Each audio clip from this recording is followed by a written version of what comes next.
Hello and welcome you all in the study no. दोस्तों आज हम इस करंट अफेयर में डिस्कस करेंगे कुछ इंपॉर्टेंट 3 करंट अफेयर, जिसमें हम सबसे पहले बात करेंगे सृष्टि किरण ने ग्लोबल अंडर 13 कैटेगरी के अंदर टेनिस में टॉप रैंकिंग अचीव करी है। उसके अलावा पीएम की इकोनॉमिक एडवाइजरी काउंसिल के द्वारा डीलिमिटेशन के ऊपर रिकमेंडेशन आ चुकी है और साथ ही साथ सुप्रीम कोर्ट ने अपनी इंपॉर्टेंट पावर का यूज करके पॉस्को को क्वैश कर दिया है। पॉस्को क्या है इसके ऊपर हम डिटेल से बात करेंगे। तो चलिए करते हैं वीडियो को शुरू। वीडियो में आगे बढ़ने से पहले दोस्तों मैं आपको बता दूं कि जल्दी से जल्दी आप स्टडी नॉम के इंपॉर्टेंट कोर्सेज को अवेल करिए।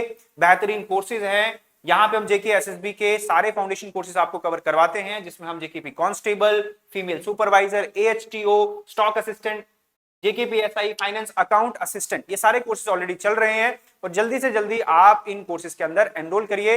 अगर आप चाहे तो ऑनलाइन भी जुड़ सकते हैं, ऑफलाइन हमारे कोर्सेज ऑलरेडी चल ही रहे हैं। तो चलिए अब बात करते हैं हमारे आज के पहले करंट अफेयर की। देखिए दोस्तों, सृष्टि किरण ने टॉप किया है ग्लोबल अंडर 13 टेनिस रैंकिंग के अंदर। सृष्टि किरण जो कि बेंगलोर से बिलोंग करती हैं, इन्होंने एक हिस्टोरिक माइलस्टोन अचीव किया है। इंटरनेशनल टेनिस फेडरेशन में अंडर 13 कैटेगरी के अंदर दोस्तों इन्होंने वर्ल्ड लेवल पर रैंक फर्स्ट जो है वो अचीव करी है टेनिस के अंदर। अगर हम बात करें इनका जो राइज है, इनका जो उदय है दोस्तों, वो तब हो चुका था जब इन्होंने 5 कंसेक्यूटिव इंटरनेशनल टेनिस फेडरेशन के अंदर जूनियर टाइटल में दोस्तों हम बात करें 5 कंसेक्यूटिव मेडल जीते थे और साथ ही साथ ये फिलहाल ग्वेटेमाला में जो world tennis tour junior J100 चल रहा है वहां पे ये रनर अप भी रही है। तो इसके साथ साथ अब ये दुनिया की नंबर 1 खिलाड़ी जो है टेनिस के अंदर बन चुकी है अंडर 13 कैटेगरी में। अगर हम बात करें दोस्तों, she also attained ITF junior ranking of number 357 international tennis federation junior ranking में इन्होंने रैंक हासिल किया है नंबर 357। दोस्तों मैं आपको ये बता दूं कि महज 13 साल की उम्र में इन्होंने ये माइलस्टोन अचीव किया है, मात्र 8 गेम्स में पार्टिसिपेट करके। आमतौर पर 10 गेम खेली जाती है, उसके बाद रैंक डिसाइड होती है, लेकिन इन्होंने सिर्फ 8 गेमों के अंदर ही अपनी रैंक जो है वो डिसाइड करवा ली है। तो इंपॉर्टेंट है दोस्तों, याद रखिएगा, नाम याद जरूर रखिएगा, सृष्टि किरण जो कि बेंगलोर से बिलोंग करती हैं और इनका एसोसिएशन किसके साथ है? टेनिस के साथ, और अंडर 13 की कैटेगरी में इन्होंने ये माइलस्टोन अचीव किया है। देखिए दोस्तों, आप चाहे जेकेएसएसबी के एग्जाम को देखिए, एसएससी के एग्जाम को देखिए, स्पोर्ट्स के अंदर टेनिस से जुड़े हुए, बैडमिंटन से जुड़े हुए इंपॉर्टेंट क्वेश्चंस आते ही हैं। वो क्वेश्चन सारे के सारे करंट अफेयर से ही जुड़े हुए होते हैं। आगे बढ़ते हैं दोस्तों। देखिए दोस्तों, टेनिस के फील्ड में इंपॉर्टेंट जो अवार्ड्स हैं वो दिए जाते हैं, जिनको हम ग्रैंड स्लैम्स बोलते हैं। 4 मेजर टूर्नामेंट्स को मिलाकर दोस्तों ग्रैंड स्लैम बनता है, जिसमें Australian open, French open, Wimbledon open और यूएस ओपन होता है। अगर हम बात करें दोस्तों ओल्डेस्ट ग्रैंड स्लैम कौन सा है, तो वो विंबलडन है। अगर कोई पर्सन एक ही साल के अंदर चारों गेम्स को जीत जाता है, रैंक 1 आती है, तो वहां पे हम क्या देखते हैं, उस ईयर को कैलेंडर ईयर बोला जाता है। ठीक है दोस्तों, इस चीज को याद रखिएगा। आगे बढ़ते हैं, हम आज के सेकंड करंट अफेयर की बात कर लेते हैं और सेकंड करंट अफेयर हमारा जुड़ा है पीएम की इकोनॉमिक एडवाइजरी काउंसिल के साथ, और इस काउंसिल की जो रिकमेंडेशन है वो आ चुकी है डीलिमिटेशन के ऊपर। चलिए पहले समझते हैं कि डीलिमिटेशन होता क्या है। देखिए दोस्तों, डीलिमिटेशन एक ऐसा प्रोसेस होता है जिसमें लोकसभा की टेरिटोरियल कॉन्स्टिट्यूएंसी और साथ ही साथ स्टेट लेजिस्लेटिव असेंबलीज की टेरिटोरियल काउंसिल्स को वापिस से रिड्रॉ किया जाता है या दिया जाता है। ठीक है दोस्तों, अब अगर हम बात करें यहां पर हमारी जो इकोनॉमिक एडवाइजरी काउंसिल है, तो इसको कॉन्स्टिट्यूशनल मैंडेट भी मिला हुआ है। आर्टिकल 82 जो है दोस्तों, ये पार्लियामेंट को ये पावर देता है कि वो डीलिमिटेशन एक्ट जो है वो बना सकती हैं हर एक सेंसस के बाद। यानी कि दोस्तों हर 10 साल के बाद सेंसस होता है, यानी कि अभी सेंसस चल रहा है, इस सेंसस के बाद जो अगर हम बात करें डीलिमिटेशन कमीशन जो है वो क्या करेगा, देश के अंदर डीलिमिटेशन करेगा। तो आर्टिकल 82 के तहत ये पार्लियामेंट के पास पावर होती है कि वो क्या करे, डीलिमिटेशन एक्ट बनाए हर एक सेंसस के बाद। ठीक है, इसके बाद होगा क्या कि जो लोकसभा की सीट्स होंगी उनको वापस से रीएडजस्ट किया जाएगा। साथ ही साथ दोस्तों आर्टिकल 170 जो है ये स्टेट लेजिस्लेटिव असेंबलीज की डीलिमिटेशन से डील करता है। तो याद रखिएगा, आर्टिकल नंबर 82 इंडियन कॉन्स्टिट्यूशन में आर्टिकल 82 जो है वो बात करता है readjustment of constituencies of Lok Sabha, और साथ ही साथ आर्टिकल 170 जो है ये बात करेगा स्टेट लेजिस्लेटिव असेंबलीज का। देखिए दोस्तों क्या होता है कि हम आमतौर पर अपने एग्जाम्स के अंदर स्टैटिक पोर्शन का कोई क्वेश्चन देखते हैं, जैसे फॉर एग्जांपल पॉलिटी हो गया या जियोग्राफी हो गया, तो वो क्वेश्चंस आते कहां से हैं? तो एग्जैक्टली करंट अफेयर में जो चीजें पूछी जाती हैं वहीं से वो लोग स्टैटिक पोर्शन को भी वहां पे जोड़ते हैं और हमारे लिए क्वेश्चन बना देते हैं। तो देखिए जितने भी क्वेश्चंस होंगे या जितने भी चीजें मैं आपको पढ़ाऊंगा, जो भी करंट अफेयर में हम डील करेंगे, उसमें साथ साथ स्टैटिक पोर्शन भी आप लोग कवर कर रहे होंगे। तो बिल्कुल आप लोगों ने ध्यान से हमारा करंट अफेयर देखना है, इंपॉर्टेंट सेशन रहता है दोस्तों, आपको कुछ ना कुछ सीखने को मिलेगा जरूर। ठीक है, अब बात करते हैं हमारे डिलिमिटेशन कमीशन की, यानी कि जो डिलिमिटेशन कर रहा है वो कौन करेगा? Delimitation commission.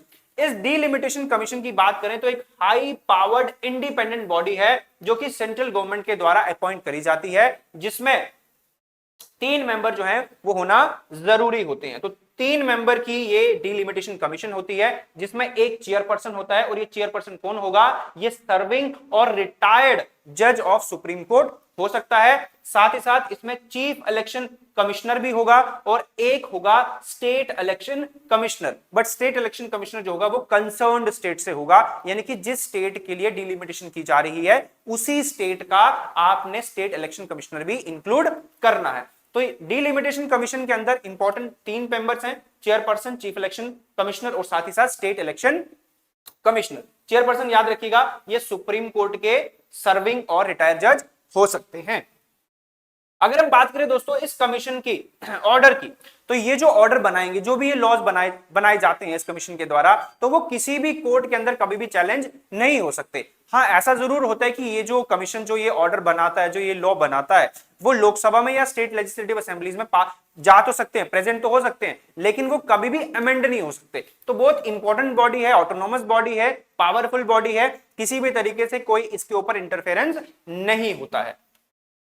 अगर हम बात करें दोस्तों अभी तक डिलिमिटेशन कमीशन की, तो 4 बार ये डिलिमिटेशन कमीशन बन चुका है अभी तक 2026 तक। 1952 में पहली बार बना था, 1963 में, 1973 में, 2002 में। उसके बाद फिलहाल डिलिमिटेशन कमीशन नहीं बना है। होपफुली कि अब जैसे ही सेंसस कंप्लीट होगा उसके बाद एक और डिलिमिटेशन कमीशन हम देखने को जरूर मिलेगा हमें। आगे बढ़ते हैं दोस्तों, क्यों अभी फिलहाल न्यूज में है डिलिमिटेशन कमीशन की बातें क्यों चल रही है? इलेक्शन कमीशन जो है, पीएम की इकोनॉमिक एडवाइजरी काउंसिल जो है वो डिलिमिटेशन के ऊपर क्या कह रही है, क्यों ये न्यूज में है, चलिए उसको समझते हैं। देखिए दोस्तों, पीएम की जो इकोनॉमिक एडवाइजरी काउंसिल है, इन्होंने डिलिमिटेशन के लिए बात कह दी। इन्होंने कहा कि अभी डिलिमिटेशन होंगे, जैसे ही सेंसस खत्म होगा तो उसके बाद डिलिमिटेशन कमीशन बनाया जाएगा, और भारत के लिए चाहे वो लोकसभा हो या स्टेट लेजिस्लेटिव असेंबलीज हो, वहां पे डिलिमिटेशन की जाएगी। और साथ ही साथ लोकसभा के लगभग 170 जो लार्ज पार्ट्स होंगे, यानी कि भारत के अंदर वो जगहें जहां पे लोकसभा के लिए सीट्स आती हैं, यानी कि उन स्टेट्स के अंदर, जैसे फॉर एग्जांपल उत्तर प्रदेश की बहुत सारी सीट्स हैं, उसके अलावा असम की बहुत सारी सीट्स हैं लोकसभा के अंदर, मतलब हर एक स्टेट की सीट्स रहती हैं लोकसभा के अंदर। तो अब जो इकोनॉमिक एडवाइजरी काउंसिल है उसने ये बताया कि लगभग 170 पार्ट्स को हम यहां पे क्या करेंगे, वापिस से डिलिमिटाइज करेंगे, और जिसमें लोकसभा की सीट्स को बढ़ाकर 543 से बढ़ाकर कितना कर दिया जाएगा, 840 सीट्स कर दी जाएगी। 170 पार्ट्स को चेंज किया जाएगा और साथ ही साथ सीट जो है वो 824 बढ़ा दी जाएंगी। उसके अलावा क्या बोला गया है, यह बताया गया कि जो ये रिकमेंडेशन हम दे रहे हैं, यानी कि इकोनॉमिक एडवाइजरी काउंसिल की जो रिकमेंडेशन आ रही है, वो सिर्फ इस बात पर निर्भर नहीं है कि हमारे देश के अंदर जनसंख्या कितनी है या फॉर एग्जांपल वोटर टर्नआउट कितना है। सिर्फ इन मुद्दों को देखकर हम ये रिकमेंडेशन नहीं दे रहे, मुद्दे कुछ और भी हैं। वो मुद्दा है कॉन्स्टिट्यूएंसी साइज का, इलेक्टोरल पर कॉन्स्टिट्यूएंसी का, डेमोग्राफिक कंपोजिशन का, पॉलिटिकल रिप्रेजेंटेशन और साथ ही साथ वोटर टर्नआउट तो है ही है। तो ये 5 चीजों को देखकर पीएम की जो इकोनॉमिक एडवाइजरी काउंसिल है उसने ये रिकमेंडेशन दी है कि क्यों हम भारत में डिलिमिटेशन कमीशन को चाहते हैं। अब देखिए इस मॉडल के तहत होगा क्या, जैसे फॉर एग्जांपल केरल जो है जिसको केरलम बोला जाता है, तो केरल की जो लोकसभा के अंदर सीट्स हैं फिलहाल 20 हैं, और जब ये डिलिमिटाइज हो जाएगा तो सीटें जो हैं वो 30 हो जाएंगी। वहीं अगर हम बात करें तमिलनाडु की, तो तमिलनाडु की फिलहाल सीट्स लोकसभा के अंदर 39 है, बढ़ाकर 59 हो जाएंगी। अगर हम बात करें उत्तर प्रदेश की, तो लोकसभा के अंदर उत्तर प्रदेश की टोटल सीट्स 80 हैं और वहीं बढ़ाकर दोस्तों 120 सीट्स हो जाने वाली हैं।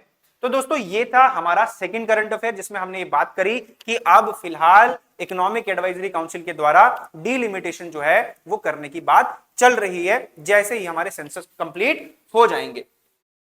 चलिए अब बात करते हैं हमारे आज के तीसरे करंट अफेयर के बारे में। और तीसरा करंट अफेयर जो है वो बता रहा है कि सुप्रीम कोर्ट ने अपनी शक्तियों का इस्तेमाल करके पॉस्को को क्या कर दिया, क्वैश कर दिया। क्या कर दिया दोस्तों, क्वैश कर दिया है। देखिए दोस्तों हुआ क्या था कि उत्तर प्रदेश में एक रेप केस था, जहां पे एक पर्सन को पॉस्को एक्ट 2012 के तहत कन्विक्टेड किया गया था। लेकिन जैसे ही जो विक्टिम थी वो 18 अबव हुई, वो अडल्ट हुई, तो उनके जो कन्विक्ट पर्सन था और जो विक्टिम थी उनके बीच में शादी हो जाती है।